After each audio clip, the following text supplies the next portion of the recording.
Hi, this is Kat, and you're watching AZ Live TV. And I am here with Artemis Mourat, also known as Artemis, and she has come to Tucson, Arizona.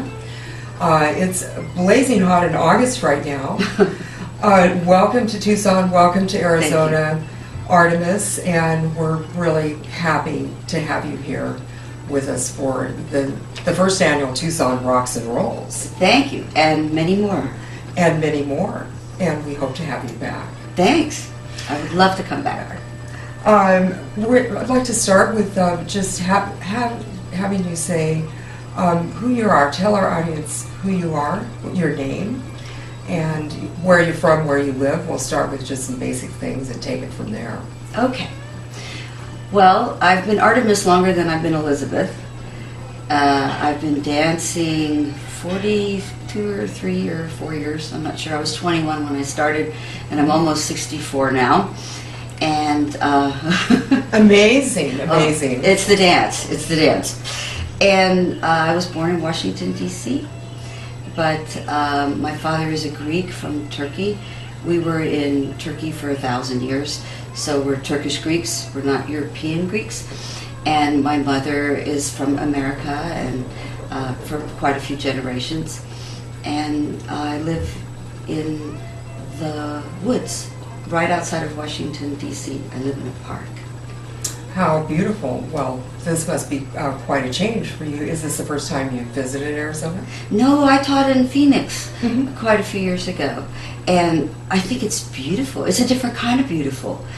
You know, whenever I live on the road, really, so I travel a lot, and I always absorb the visual, the flora and the fauna, and you have cacti that are taller than buildings. It's the cactus forest. It's amazing, amazing Cactus forest. Nature. Well, from that background, you are now a Turkish Oriental and Roma Gypsy dance expert. Talk to us about that journey from where you started to now. How many years has it been? 40-some. 40-some? Well, because of my father's heritage, I had music and dance in my background, but it was always social party dancing. It wasn't real professional dancing. And when I was 14, we were in Istanbul, and my family, we were staying at this hotel, and there was a party going on, and my brother and I snuck in, and we're looking around the corner, and there were all these Roma women dancing at this party that were entertaining, and I was fascinated, absolutely fascinated. And then years later, when I was 21, I went to observe my first belly dancing class because the teacher wouldn't allow you to just jump in. You had to observe first. And I went to see her dance that night, and I was smitten. She was so gorgeous, and something happened to me, and I said, I'm going to do that dance, and I'm going to do it on that stage. So I started taking lessons, and I was really serious about it. I was working, out dancing, practicing 2 hours a day. And so 2.5 years later, I got a job dancing at that restaurant. I was awful. I was so bad. I was such a bad dancer. I was still a baby dancer, but I was young, and I had the cute thing going for me, so I got the gig. I didn't deserve the gig, but I got the gig. And I got better, on the job. That was on-the-job training. That's right, that's right. Well, and from there you continued, so that was your first professional gig, Yeah. so to speak. Yeah. And who would you say have been, of course, that woman, that Roman Gypsy woman, was your inspiration, and that is an area that you have, I think, dived into and written books about. We know that. So you are an expert on this particular field, and what is happening with Gypsy dance, and how does that play into what you're doing? Well, I went back to school and I started to study social work. I got a master's degree in social work, and when I did that, I started studying about racism as part of the curriculum, and it was so enlightening to me to realize that it's not okay to just take on other people's culture and not respect it. And so I was interested in Romani dance, but I didn't really know that much about it, and so I started to study, and I was going back and forth to Turkey a lot.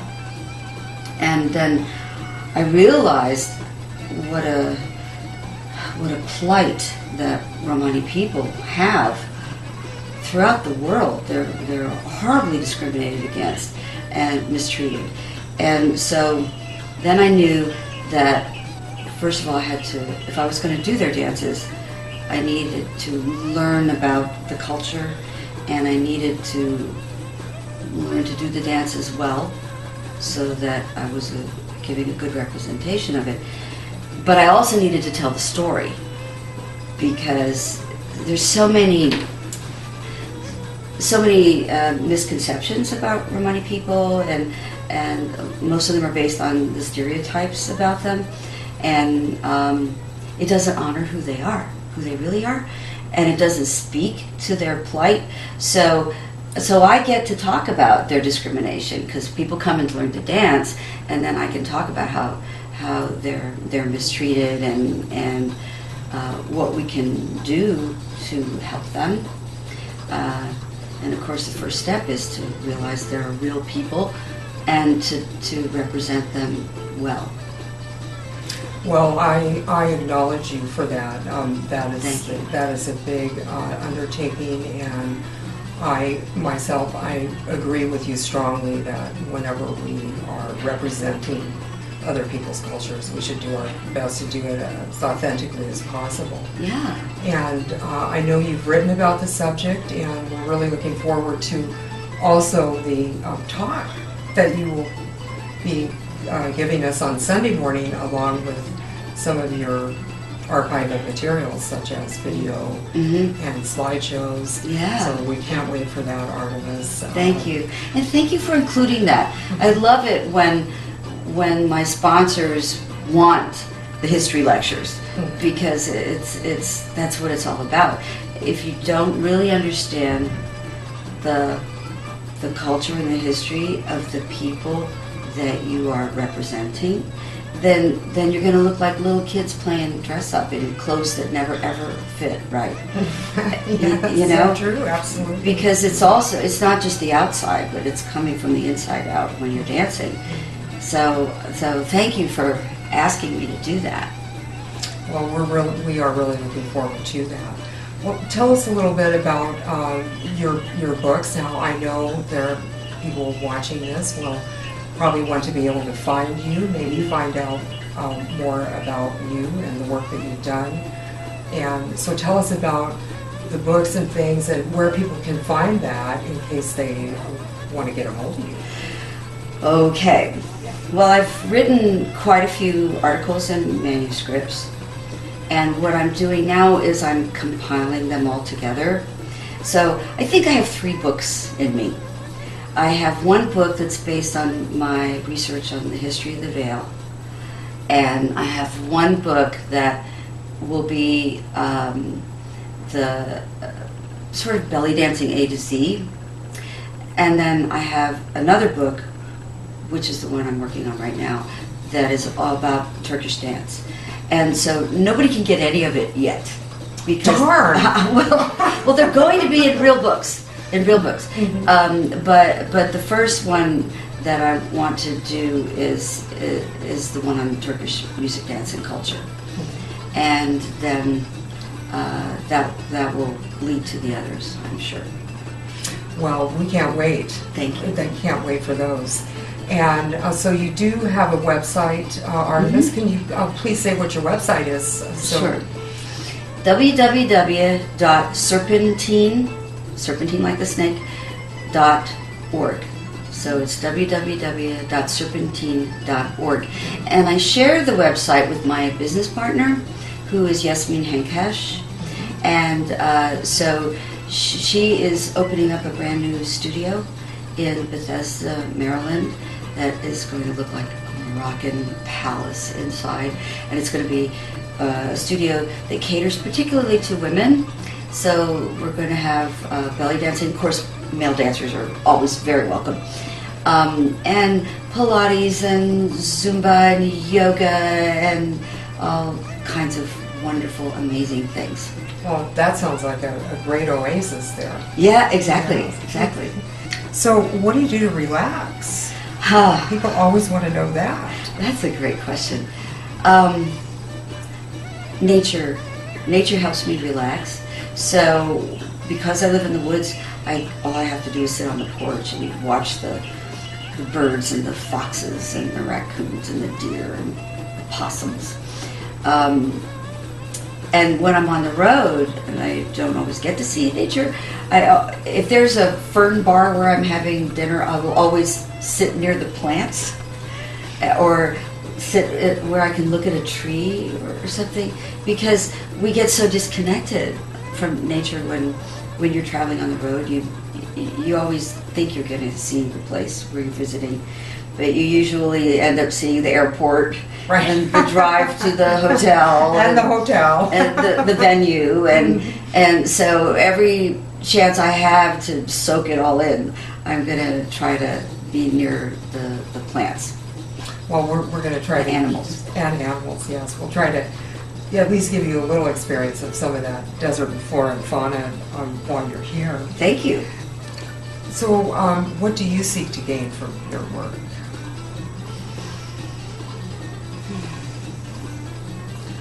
What I would like to accomplish is to enlighten and educate and empower people who study with me. And my goal is to help them to carry the torch, because I can't dance forever, and I want to pass it on so that my dancing daughters and their daughters and their daughters' daughters can dance. Because really, Turkish Oriental dance is an endangered species now, because there's so much fusion that's going on, and there's also classical Turkish Orientals being replaced by what I call Nouveau Turkish. And Nouveau Turkish is great, but you got to keep the older styles as well, the original styles as well. So I want to keep that going and just continue teaching people. Well, we hope that you continue to teach for a very long time. Any thoughts of retirement? Years ago, I had a foot doctor say, "Oh, your days are numbered." And I thought, "Oh, my days are numbered." And I got a little panicky about it and started telling people, "Well, I guess I'll retire at 60 because that was sort of the date stamp that he put on my foot." Mm-hmm. My foot is fine. That was 13 years ago, right? Mm-hmm. So I think that you have to just keep going as long as you can. And my goal, or my fantasy about how this will play out, is that I'll be ready to stop when the phone stops ringing. And because if either one happened first, it would be sad. If the phone was still ringing and I had to say, "No, I can't," or if I still could do it but nobody was asking me, that would be sad too. So I'd like to coordinate that, and and I'm putting that out to the universe. That's how I want it to unfold. Well, and so it will be. Thank you. And you can always teach, even if you're not performing. You can always pass on the wisdom. That's the value of being an elder. Absolutely. Well, thank you so much, Artemis, for coming to Tucson, for bringing your spirit and your work to Arizona and to the world. And we here at AZ Live TV want to help you bring that legacy. Thank you. Yay.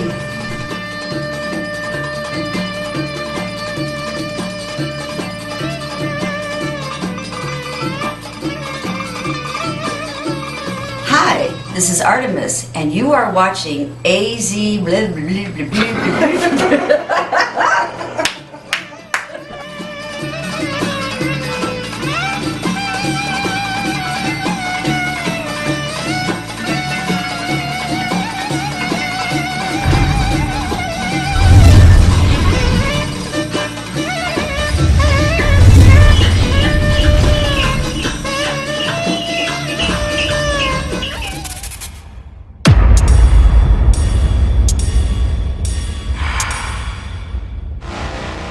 AZ Live TV is all Arizona, all original, all the time.